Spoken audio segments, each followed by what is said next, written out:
I think that people who think that hospitality is just for restaurants are completely missing the boat. I think hospitality is probably the single most powerful business strategy that doesn't get taught nearly enough in business school.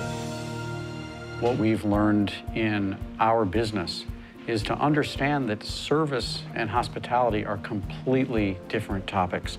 Hospitality is a dialogue. If you feel like I'm on your side, hospitality is present. If you think I did something for you, hospitality is present. If you think I'm customizing an experience for you, hospitality is present. We believe that the way you make people feel is what they remember more than anything. If you're going to provide the most powerful, sustainably lasting hospitality experience, believe it or not, we've learned you have to put your customer second. And that's not something I was ever taught growing up. I was always taught the customer's always first, the customer's always right. What we've learned is the best way to make the most customers happy is to make sure that the people who come to work in your organization are having a great experience coming to work. I think customers are expert at reading, is your staff focused on their work and are they having fun with each other? And if those two things are present, I can almost guarantee you a great customer experience. What we've been able to do in terms of hiring employees is to hire people 49% for their technical skills. You can be the best cook in the world or the best sommelier in the world, and we don't want you on this team unless you have the 51% emotional skills that lead to somebody who's got what we call a high hospitality quotient, a high HQ. And the 51% skills generally add up to somebody whose greatest pleasure in the world, having nothing to do with how good they are at their job, but whose natural wiring says it matters to me to make people feel better. And we've been able to identify what those 6 emotional skills are that are always present in somebody who's a 51%er. Kindness, optimism, work ethic, curious intelligence, empathy, self-awareness, and integrity. We have an expression around here which is always be collecting dots so you can always be connecting dots. There's absolutely no excuse not to know who you're talking to and not to know what's important to that person. And in order to do that, I've got to be collecting dots.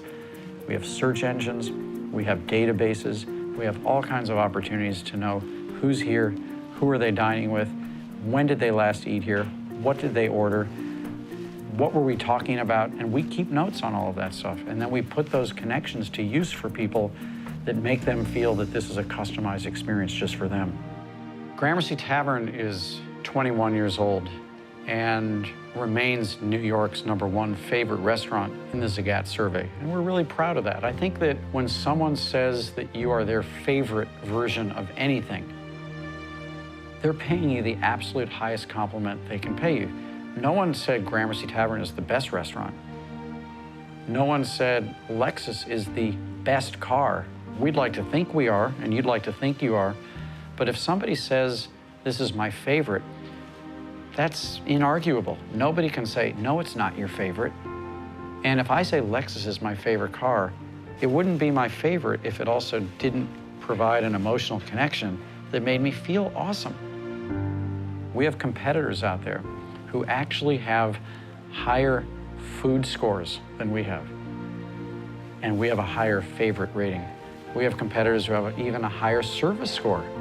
You know, their waiters wear tuxedos and they do a beautiful job of saucing the fish next to your table, etc. And we have a higher favorite score. So this is not an excuse not to constantly work on our performance. But I think the sum of our performance plus the hospitality experience leads people to say, there's just nowhere I'd rather do business.